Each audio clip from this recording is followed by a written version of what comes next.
আজকে যেটা কথা বলা দরকার ছিল সেটা হচ্ছে এমন একটা কোম্পানির কথা বলছি। কোম্পানিটা কিন্তু আর্টিফিশিয়াল ইন্টেলিজেন্সের উপর কাজ করছে, ডেটা সেন্টারে কাজ করছে, এন্টারপ্রাইজ নেটওয়ার্কের উপর কাজ করছে, 5G রোল আউট যেটা হচ্ছে সেখানেও কিন্তু কোম্পানিটা কাজ করছে। এটা একটা দুরন্ত ব্যাপার। এবং ক্লাউড কম্পিউটিংয়ের উপরেও কিন্তু কোম্পানিটা কাজ করছে। মানে এতগুলো সেক্টরকে সঙ্গে কিন্তু কোম্পানিটা যুক্ত রয়েছে।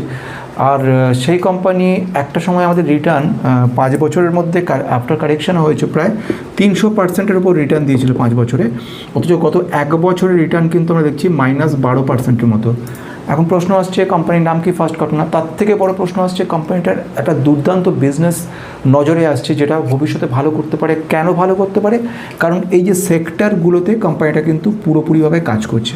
তাহলে প্রথম ঘটনা কি বলবো? প্রথম হচ্ছে কোম্পানিটার বিজনেস কী রয়েছে সেটা নিয়ে একটু কথা বলার ব্যাপার রয়েছে, খুব শর্টে 1-2 মিনিটের মধ্যে। সেকেন্ড খুব গুরুত্বপূর্ণ ব্যাপার সেটা হচ্ছে কোম্পানিটার ফান্ডামেন্টাল কেমন রয়েছে সেটা একটু জানার ব্যাপার রয়েছে। ফান্ডামেন্টাল জানার পরে তারপরে যেটা দরকার সেটা হচ্ছে ভ্যালুয়েশন, খুব গুরুত্বপূর্ণ, সেই পয়েন্টটা নিয়ে কথা বলা রয়েছে। 4 নাম্বার হচ্ছে অর্ডার বুক কেমন রয়েছে, অর্ডার কী কাজে করছে সেই ব্যাপারটা কথা বলা রয়েছে। 5 নাম্বার যেটা ব্যাপার রয়েছে সেটা হচ্ছে এই মুহূর্তে বাইং রেঞ্জ বা কীরকম জায়গায় যেতে পারে কোম্পানিটা সেটা নিয়ে কথা বলা রয়েছে। 6 নম্বর যেটা সেটা হচ্ছে অপরচুনিটি কী কী রয়েছে কোম্পানিটার মধ্যে সেটাকে নিয়ে কথা বলা রয়েছে। এবং last one that is the risk কী রয়েছে কোম্পানি সেটা কথা বলা রয়েছে। সব কিছু বলার this video only for education purpose, no buy sell looking for investing, please consult yourself for your advisor, past date card guarantee, future performances. আমি যে কথা বলছি সেটা হচ্ছে একটা এমনই সেক্টর কাজ করছে কোম্পানিটা, যে কোম্পানির সেক্টরটার মধ্যে বিভিন্ন অপরচুনিটি কিন্তু কাজে লাগছে। যেরকম অপরচুনিটিগুলোর মধ্যে যেরকম এআই রয়েছে, ডেটা সেন্টার রয়েছে, সব কিছুতে। তাহলে কোম্পানিটার বিজনেস কী রয়েছে এই মুহূর্তে যদি বলি, কোম্পানিটার বিজনেস বেসিক্যালি যে কাজকর্ম রয়েছে সেটা হচ্ছে রাউটারের উপর কাজকর্ম করে, নেটওয়ার্ক সুইচের উপর কাজ করছে, গিয়ারের উপর কাজ করে। টোটাল সুইচিং সিস্টেমটার উপরে কিন্তু মাস্টারপিস কোম্পানি। এই কোম্পানি শুধু এদেশে নয় বিদেশেও রয়েছে কোম্পানিটা, সেটা হচ্ছে ডিলিঙ্ক নাম দিয়ে।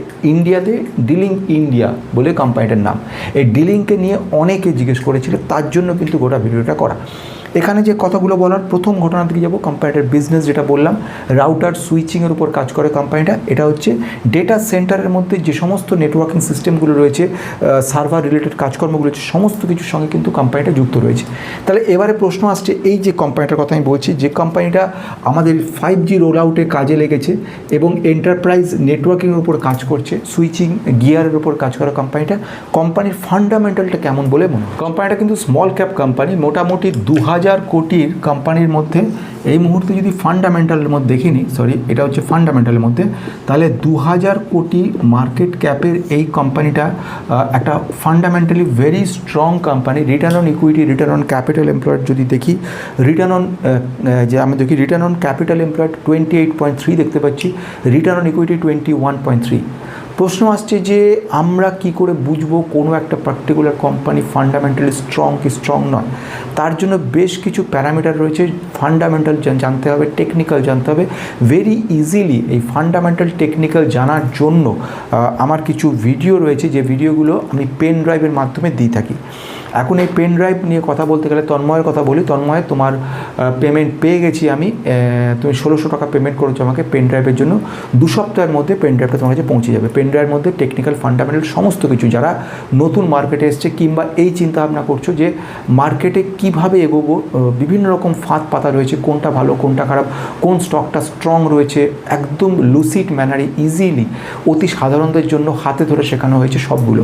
রিসেন্টলি আরও আপডেটও করে চলেছি।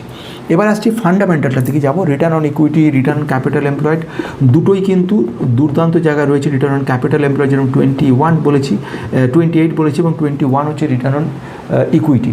যদি ভ্যালুয়েশনের কথা যাই, ভ্যালুয়েশনটা নিয়ে আলাদা করে পরে বলছি। এর আগে সেলস গ্রোথ যদি 5 বছরে সেলস গ্রোথের পরিমাণ রয়েছে 5 ইয়ার্স আমরা দেখি 16.6% সেলস গ্রোথে কিন্তু কোম্পানিটা এগোচ্ছে। এরপরে যদি বলি ডেট টু ইকুইটি রেশিও, মানে ঋণের পরিমাণ কীরকম রয়েছে, এই রেশিওগুলো সমস্ত কিন্তু ফান্ডামেন্টালে বুঝিয়েছি। এখানে বোঝাতে গেলে সারাদিন চলে যাবে।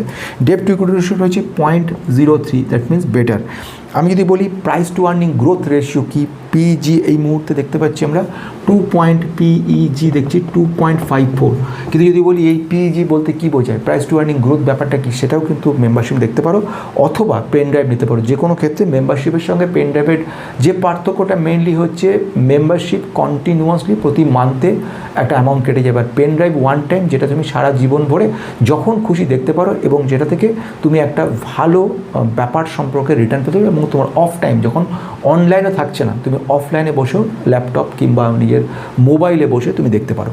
তাহলে এটা গেল, এখানে রিটার্ন অন অ্যাসেট রয়েছে 13.4%, এবং যেটা রয়েছে সেটা ইন্টারেস্টিং ব্যাপার, সেটা হচ্ছে ভ্যালুয়েশনের দিকে যাব। ভ্যালুয়েশন দিকে যাওয়ার আগে একটা ব্যাপারে আমি বলে যাব, সেটা হচ্ছে প্রোমোটার হোল্ডিংয়ের কথা বলবো। প্রোমোটার হোল্ডিং এই মুহূর্তে 51.02% promoter holding that company. Same way FII also purchasing this company 1.3% presently. এদের প্রপোর্শনাল রেট রয়েছে, if you see the date DII just negligible 0.01% রয়েছে, এবং পাবলিকের কাছে রয়েছে 47% রয়েছে কিন্তু পাবলিকের কাছে। এটা একটু রিস্কি ব্যাপার তৈরি করে দিচ্ছে। এনিওয়ে, এবার আমি চলে আসবো ভ্যালুয়েশনের দিকে। ভ্যালুয়েশন যদি কোম্পানিটার PE দিয়ে দেখি, PE কী জিনিস রয়েছে, প্রাইস টু আর্নিং রেশিও, সেটা কিন্তু মেম্বারশিপ দেখতে পারো, সেখানে আমি ডিটেলস বলেছি, অথবা পেন ড্রাইভের মধ্যেও দেখতে পারো। এই মুহূর্তে কোম্পানিটার PE কী রয়েছে, 18.6 18 রয়েছে, 18.6। আর ইন্ডাস্ট্রিজ পি যদি দেখো এই মুহূর্তে হচ্ছে 25.1, তার মানে ভ্যালুয়েশন ভালো জায়গা রয়েছে। শুধু তাই নয়, যদি ইন্ট্রিনসিক ভ্যালু, এই ইন্ট্রিনসিক ভ্যালু কী জিনিস সেটাও কিন্তু মেম্বারশিপ দেখতে পারো, সেখানে ইন্ট্রিনসিক ভ্যালু ক্যালকুলেশন কীভাবে করতে হয় কেস স্টাডি করে দেখিয়েছি।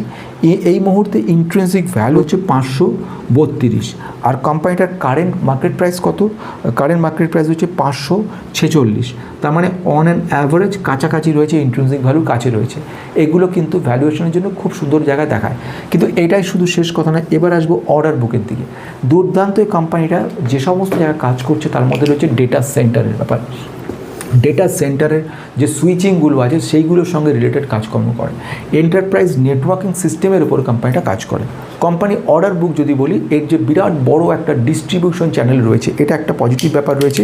এন্টারপ্রাইজ অর্ডার্স বেশ কিছু এসছে, এবং নেটওয়ার্ক প্রোডাক্ট সেলস কিন্তু এই কোম্পানির প্রচুর বেড়েছে। এক্স্যাক্টলি অন্যান্য ম্যানুফ্যাকচারিং কোম্পানির মতো এই কোম্পানি অর্ডার বুক দেখে কোনো লাভ নেই, তার থেকে এই কোম্পানি প্রেজেন্টলি যে জিনিসগুলো আসছে সেগুলো হচ্ছে প্রচুর সেলস বেড়েছে, সেলস অর্ডার বেড়েছে, এবং কোম্পানির ক্ষেত্রে আরও ডিস্ট্রিবিউশন চ্যানেল যেটা রয়েছে সেটাও খুব বড় হয়েছে।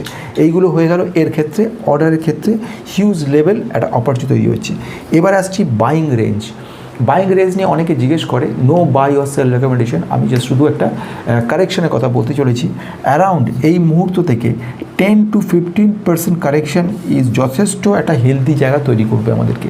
অর্থাৎ আমরা দেখতে পেয়েছি গত এক বছরে 1 ইয়ারে কিন্তু -12% মতো রিটার্ন দিয়েছে, অর্থাৎ এটা কারেকশনের যে কাছাকাছি চলে এসছে। এবার এই অবস্থা 10 to 15% যদি কারেক্টেড হয়, তাহলে পর কোম্পানিটা কিন্তু একটা ভেরি গুড অপরচুনিটি তৈরি করবে আমাদের কাছে।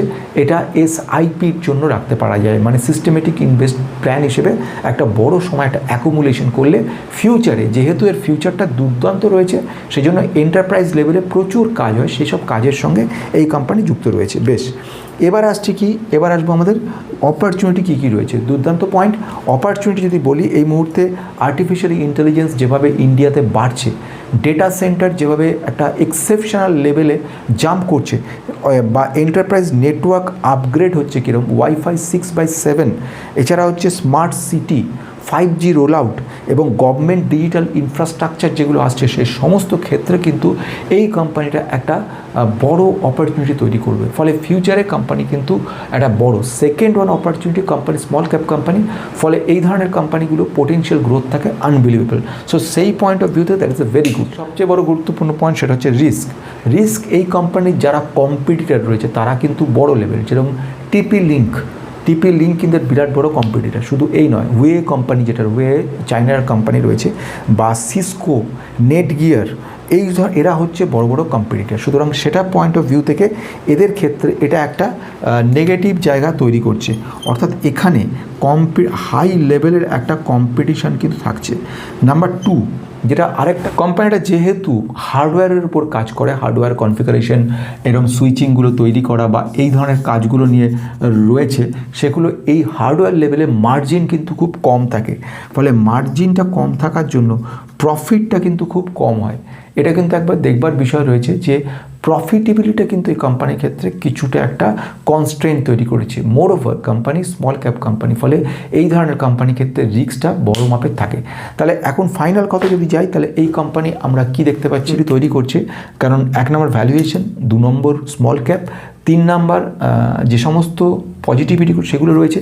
কিন্তু এর সঙ্গে একটা ব্যাপার মনে রাখতে হবে, কোম্পানি চটপট বিরাট কিছু করবে না, একটা লং টার্মে ওয়েট করতে হবে এবং আগামী 5, 7, 10 বছর পরে গিয়ে কোম্পানিটা আমাদেরকে একটা সুন্দর রিটার্ন দেওয়ার ক্ষমতা রাখে। তাহলে এই কোম্পানি শেষ হলো, কিন্তু একটা প্রশ্ন থেকে গেল সকলের জন্য, যদি এই কোম্পানি অর্থাৎ ডি-লিঙ্কের সঙ্গে নেটওয়েভ টেকনোলজি কিংবা এর সঙ্গে তেজস নেটওয়ার্ক এবং আর কেবল, এরা কিন্তু সবাই একসঙ্গে ডেটা সেন্টার এআইয়ের উপর কাজ করছে, এদের যদি কম্প্যারিজন একটা দেখতে চাও এই 4টে কোম্পানির মধ্যে, তাহলে কিন্তু কম্পেয়ার বলে কথাটা কমেন্ট বক্সে লিখতে পারো, অথবা ইয়েস বলে কমেন্ট বক্সে যদি লেখো, তাহলে আমি সেক্ষেত্রে কিন্তু এই 4টে কোম্পানি, কী কোম্পানি, ডি-লিঙ্ক ইন্ডিয়া, তার সঙ্গে আমি নেটওয়েভ টেকনোলজি, নাম্বার নেটওয়ার্ক এবং নাম্বার 4 আর কেবল, এই 4টের মধ্যে একটা কম্পেয়ার করার চেষ্টা করব।